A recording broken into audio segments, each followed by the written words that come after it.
on News Center Now. We're talking about Hurricane Dorian and the Mainers who are keeping a close eye on the storm because they're prepared to go down and help. Also tonight, you know what to do with that yield sign behind me, right? You wait till it's appropriate and safe to merge into traffic. What if you saw a sign that said alternate merge? Would you even know what to do with that?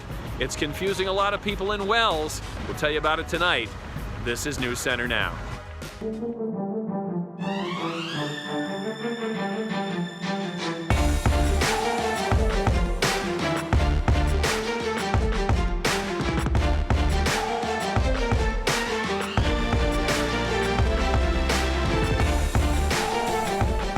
Good evening, everyone. I'm Lindsay Mills. There's Lee's nightly cup of coffee. Yes, indeed. Yes, indeed. It's decaf. That's good. Okay. And good evening, everybody. I'm Lee Nelson. Thanks so much for joining us. This evening, we'll begin the news on the healthcare front. Governor Janet Mills announced this afternoon that Maine will pursue a state-based health insurance marketplace. Mills submitted a letter of intent today to the U.S. Centers for Medicare and Medicaid Services, and that letter stated that Maine will pursue this option for the 2021 health insurance plan year. She expects to introduce legislation to establish the details of the new state-based marketplace when the legislature reconvenes. That's in January. So again, this is for 2021, so something we'll need to consider at the end of next year. The decision announced today will not affect the upcoming open enrollment period in November of this year. So preparations to help those in the path of Hurricane Dorian are underway tonight. Volunteers from the Red Cross are making sure they have shelters set up and food and other supplies for the people who cannot evacuate certain areas. Thomas Dobson is a Maine volunteer for the Red Cross who will be coordinating assistance efforts over the next few days. He will be traveling to wherever help is needed most in the wake of the storm. I think the best of people come out during disasters, and I find it very humbling to be able to help people in very difficult situations. So it's very gratifying to do that. He doesn't yet know where he'll be assigned to go, but once he does get there, he'll be coordinating directly with local emergency officials. All right. Keep posted on that for sure. Yeah. I know where Keith's assigned. It's right over there at the weather map. It's going to tell us what's going on here. Yeah, it's we're going to talk about Dorian a little bit. Luckily, our weather a little quieter than that. And guys, the downpours from last night ended up tropical, yes, but flooding, no. So that's the good news. And if you're in western Maine or southern Maine, you might find it hard to believe that it is still raining in down east Maine right now. That's all part of that same batch of moisture. And that's where the clearing took place over half the state, and about a third of the state is left still with some cloud cover. But most of us did clear out tonight and ended up with a nice day. Temperatures show you where we cleared out, right into the 80s over southwestern Maine, only in the 70s, and still some 60s where it's been kind of socked in through the day today. And so that's what we expected, the rain holding on over down east Maine a little bit longer. So it moves out in the next couple of hours, and overnight tonight is relatively comfortable temperatures in the 60s around midnight, could get down to the 50s through tomorrow morning. And then tomorrow is a beautiful day in most spots with just an isolated sprinkle in the mountains. Guys, our weekend forecast is looking good. We'll talk about that, and of course we'll have a kind of in-depth analysis on Dorian in just a few minutes. We'd have sent up a much larger flare. All righty, thank you, Keith. Talk to you again in a bit. Let's check some headlines for this Thursday. The Justice Department's Inspector General says former FBI Director James Comey violated FBI policies in his handling of memos documenting the private conversations with President Trump. The watchdog office says Comey broke FBI rules by giving a memo containing unclassified information to a friend with instructions to share the contents with a reporter. Comey wrote a series of memos about conversations with Trump that he said unnerved him. A decade after passing a law to regulate cigarettes, the Food and Drug Administration has yet to enact the most sweeping reforms outlined by Congress. Anti-smoking groups are now suing the FDA to take action amid fears tobacco regulation is faltering. FDA officials say they have made key investments in research and education that have prevented hundreds of thousands of young people from taking up the habit of smoking. But as we've been reporting, the rise in use of e-cigarettes among young people is skyrocketing. And ahead of the 2020 presidential election, Facebook is tightening its rules around political advertising. The changes are starting next month. They include a tightened verification process that will require anybody wanting to run ads to confirm their identity and prove they're in the U.S. The verified group name will be listed on the paid for by disclaimers that disclose the financial backers of the ads. But the process won't apply to everybody. Small grassroots groups and local politicians will still be able to post ads by providing an address, a verifiable phone number, and a business email. All right, and now to our continuing look at gun safety and the ways we need to make some changes to lower the number of shootings. Bill Green talked to a psychiatrist who has some ideas to try and help solve this problem. Yeah, he points out 3 areas of focus in particular. Here's Bill Green. I've asked my friends at News Center Now to let me do a deeper dive into an issue of gun safety. It's an issue that affects us all. I'm trying to eliminate the far left and the far right and talk practically. So I've invited an expert, Dr. Jeffrey Barkan, who is a psychiatrist, former president of the Maine Psychiatric Association, still very much contributing. And Jeff and I have kind of boiled this down to 3 ways that we can look at the problem: device specific, person specific, and culturally specific. When you're talking device specific, Jeff, what are you talking about? By gun specific, I mean, what is it that makes a firearm more lethal than another firearm? And it's clear that having rapid firing rate as well as high magazine capacity increases lethality. By cultural, I'm thinking, what other public health issues have we been able to positively impact by changing the perception?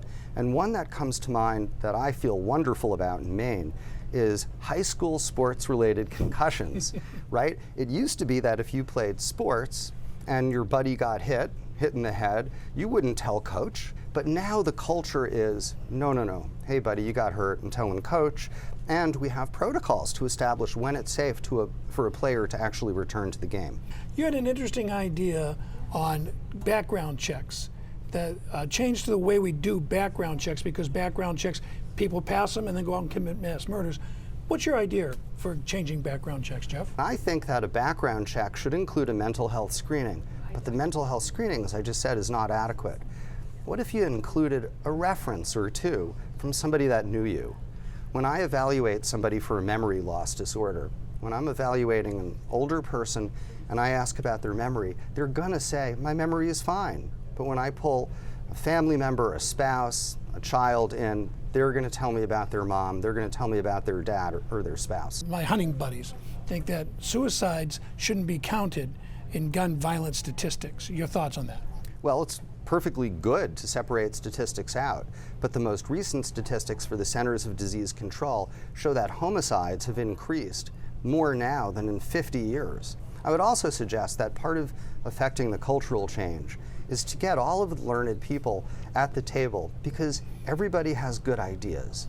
And rather than point fingers and assign blame, that's not going to fix it. I think we all who hunt, who shoot, like to go out and have a great time, but feel safe doing so. Yeah. Nobody wants to go into a store or a stadium fearing for their lives.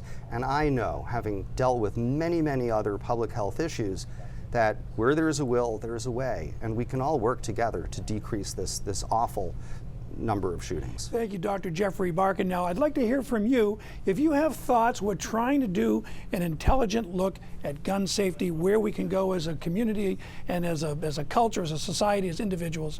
Drop me a note here on any of our social media outlets here at News Center Maine. I'd love to hear from you. We'll be back with more News Center Now in just a minute. The Maine State Aquarium in Boothbay Harbor is closed until further notice. It's due to a technical issue. Staff and volunteers are working to relocate sharks and skates and other species in the tanks after a filtration malfunction in those tanks. The Department of Marine Resources spokesman says brown water was discovered in the tanks and was later linked to that malfunction of a pump. Apparently, it's never happened before. The DMR sent out a tweet alerting potential visitors of the closure, and they say when it's open, they'll let everyone know. Madison's Cafe in South Berwick is closing forever. They've been employing people with disabilities in southern Maine for more than 2 years. The cafe has been really a haven for people with intellectual and developmental disabilities. It's given them jobs, but also a sense of community. Nicole McComb named her restaurant in honor of her daughter Maddie, who is on the autism spectrum. They were swamped with customers at first, but after their first full year in business in 2016, McComb did notice a drop in customers, and she says really they've been struggling to stay open ever since. That's a bummer. That is a bummer. Taking turns isn't just for children. Coming up, we're going to see how drivers in a few Maine communities will need to do this to get to their destination safely. Yes, and soon it'll be Keith's turn to do the I forecast. was referring to, so never mind. Abort. All right, so it is something we are taught as children. Take turns. Now residents and visitors in Wells and Portland are going to have to do just that when they drive into an alternate merge. Instead of one lane merging into another, both lanes merge into each other with cars taking turns to move ahead. And many of you are reacting to this online. Warren says if folks were interested in cooperative sharing, the arrows wouldn't be necessary. It won't work. Becky adds most can't comprehend a yield sign spelled out. And Terrence comments, simple, easy, and obvious to any thinking individual. All right, so what are we talking about? Beth McAvoy has more on the mania behind the merging here. What they're trying to do is take 2 lanes and fit them together with drivers taking turns so that one goes, one goes, one goes, one goes. It's a simple enough idea, but taking turns is not always something drivers are good at. When I first saw this, I was like, I don't know what that means. I'd never seen it before. The director of Public Works in Wells is worried the new alternate merge installed off of I-95's exit 19 is confusing to local drivers and to tourists. There's been a lot of upset from folks who say, take it right out, shouldn't be there. Murray and the town manager have been fielding calls about the merge that is not yet complete. Signs with a picture and the words alternate merge, take turns, are expected to be installed any day now. Adding to the confusion is the old merging sign. Trying to get people to be nice, take their turn, don't cut in front of other people, and you know, if you do that, you get a more even flow. The Maine DOT tells me they've installed 20 such alternate merges across the state in the last 8 years. They say they haven't had any complaints. It's better than it was. Paul Bluen says since the alternate merge was installed several years ago outside his Augusta business, there hasn't been any confusion. They're trying to get the volume of traffic out of the city faster, so it has accomplished those things. I think it's working. Carol Murray thinks the key will be kindness, which should be no problem in the friendliest town in Maine. We're going to have to all be courteous driving through there so that I let you go. I don't try to block you out. In Wells, Beth McAvoy, News Center, Maine. Yeah, if people are being nice, it works perfectly fine. Right. But that's a big if. Yeah, you got to all be on the same page, right? Either everyone's got to be going same speed. Just don't be in the left lane. Here's the thing.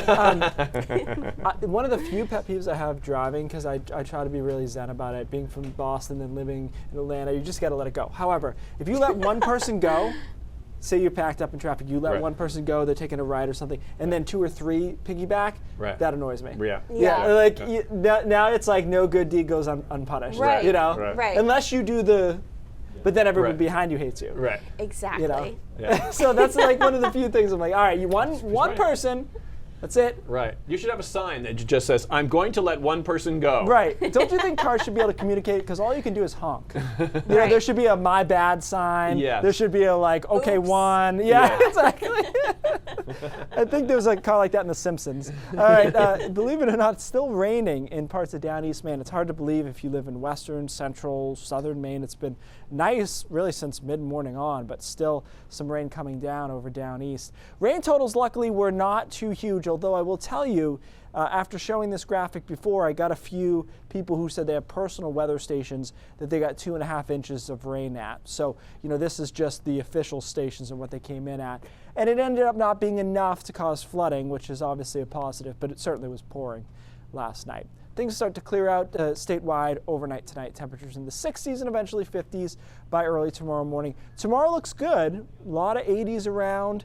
An isolated sprinkle in the mountains and across northern Maine, but I think the vast majority of us actually remain dry through the day on Friday, and it's just a gorgeous day. Saturday looks good as well, but it's cooler. Temperatures more like low 70s by Saturday afternoon. And then Sunday, we should be probably in the upper 60s for highs. So this upcoming weekend, very similar to last weekend. Saturday a little bit warmer, Sunday only in the upper 60s or so. All right, let's have a look at Dorian. This is the national newsmaker. This is a satellite look at it. A couple of things to point out here. Symmetry is pretty good. It's a little bit east side tilted right now, but that's nothing major. Notice in the past couple of frames what you're seeing, those are thunderstorms that are developing within the outer bands of Dorian, which is a sign of strengthening, as well as around the eye wall here. See that area right there? That is an area of increased thunderstorm activity, probably undergoing what we call an eye wall replacement cycle at the moment, which is a sign that it will be continuing to strengthen. So it's a Cat 1 right now, but everything that we have for data says it will turn into a 3 and eventually a 4 now upon landfall somewhere on the east coast of Florida. We're going to talk more about this actually in brain drops, but the path forecasts, as we talked about, are better than the intensity forecast. But notice, guys, and I don't know if you're paying attention enough for this, notice a little shift here in now there is a turn that takes place, whether it be after landfall or right before, and that's going to be really crucial as to, does it graze the coastline of Florida and then move up the eastern seaboard? So anywhere from, the Outer Banks to Miami has to continue to watch this thing, and I'm sure that they will. The weekend here looks good. A couple of showers on Monday. Nothing crazy going on next week. It's going to be pretty average, 70s, and then getting cool there a little bit on Thursday. I will tell you, late next week is up for grabs based on what happens with Dorian. So if Dorian gets infected into our pattern, it's gonna be rainy late next week. Sure. If it doesn't, it'll be nice. And so we just have to wait to see. Something that big can throw off the whole synoptic pattern in the country. Sure. So, watch it. All right, please do. We're gonna watch this. So while I love it that my town comes and collects the trash, I have to admit that it's kind of a pain to walk it down to the end of the driveway, and matter of fact, I have to do that tonight because they pick up the trash tomorrow morning. And these days I struggle to remember to do that, Well, they pick up trash on Tuesdays and Fridays in North Richland Hills, Texas. Why do we care? We care because it's a pretty exciting time for a little boy. As Ben Russell shows us, trash days are the best days for little Joey. Every morning he sits on the curb and waits for them every Tuesday and Friday. Joey Wasserman is being patient. It's no fun being patient. Not when you're 4. Not when you know what's coming. So Miss Terry's the one that would take him out and say hi every morning. I would take him and we'd wave, and some were scared and some weren't. And then there was Joseph.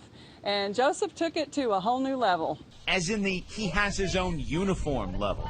So that he gets dressed and looks just like them on his daily route, I guess, is Joey's daily route is Tuesdays and Fridays.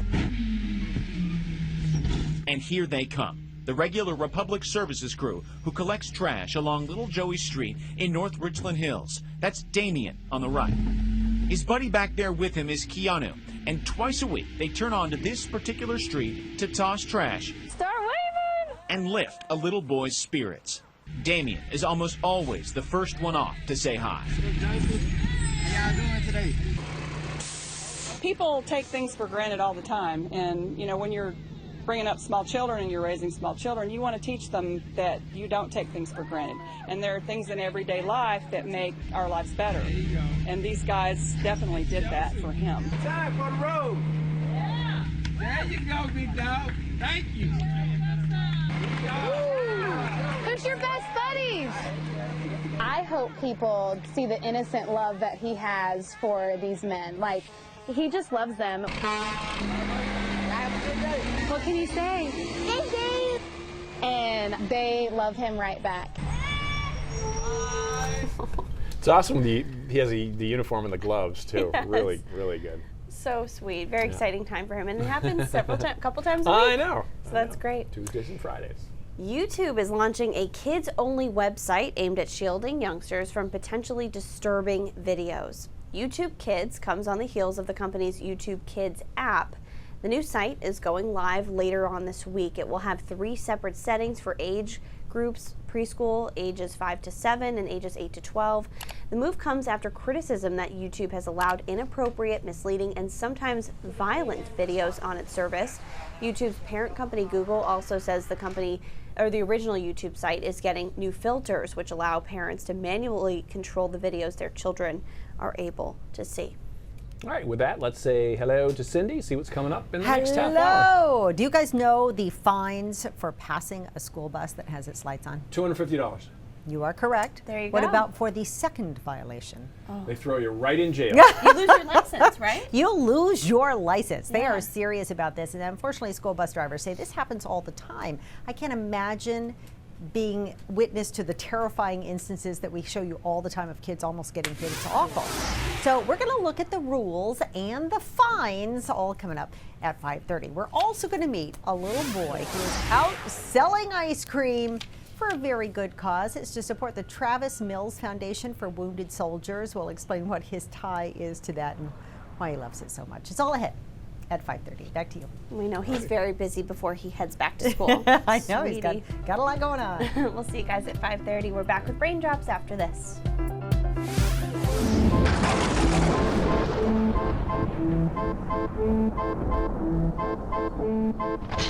So Dorian's a perfect time to talk about this, how our forecasting has gotten better for hurricanes, but it still has some gaps in efficiency. So these were the models we were showing you. Each one of these represents a model track of what they think Dorian's going to do. And relatively speaking, considering we're talking about a Monday night landfall, pretty well clustered here over central Florida. So we have an idea that it's likely to hit in this zone, and we could start making preparations. Let's go to the graphs, though, that I sent you, Isaac. And I want to talk about our intensity forecast versus our track forecast. So what you're looking at here, and I know it's a lot of lines, is your track forecast in error. So basically this is from 1990 to 2016 or 17. And notice that we're just getting better, whether it be 24 hours or 48 hours or 72 hours, drastically less error in the forecast as time goes on. So that gives us the ability to pinpoint relatively well where the storm is going to be. What happened in 2013? Well, that's it. And so it's not linear. There are good years, there are bad years Yeah. on forecasts.